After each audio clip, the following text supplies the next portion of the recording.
കൂട്ടുകാരെ ഇന്നലെ IPL 2 മത്സരങ്ങളുണ്ടായി. ആദ്യ മത്സരത്തിൽ ചെന്നൈ ജയിച്ചു, രാജസ്ഥാനെ അവർ തോൽപ്പിച്ചു.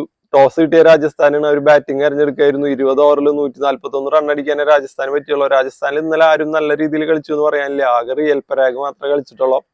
ചെന്നൈ പക്ഷെ അത് മറികടന്നു. അവർക്ക് 5 വിക്കറ്റിന്റെ വിജയമാണ് 10 ബോൾ ശേഷിക്കിയതോടുകൂടി പോയിന്റ് ടേബിളിൽ രാജസ്ഥാൻ 2ാം സ്ഥാനത്ത് തന്നെ തുടരുന്ന ഒരു 12 കളിയിൽ 8 കളി ജയിച്ചു, 4 കളി തോറ്റു.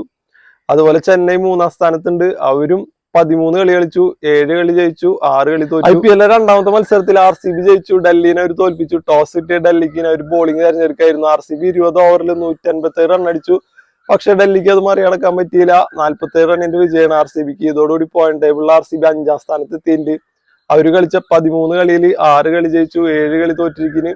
അതേപോലെ തന്നെ ഡൽഹിയും 6ാം സ്ഥാനത്തുണ്ട്. അവരും 13 കളി കളിച്ചു, 6 കളി ജയിച്ചു, 7 കളി തോറ്റിരിക്കുന്നു. ഡൽഹിയിൽ ഇന്നലത്തെ കളി വളരെ മോശമായിരുന്നു. അക്സർ പട്ടേലിന് ഒന്ന് പൊരുതി എന്ന് പറയാനുള്ള. ഡൽഹിയുടെ ക്യാപ്റ്റന് സസ്പെൻഷൻ കിട്ടിയിട്ട് ഇന്നലെ കളിക്കാനുണ്ടായിരുന്നില്ല.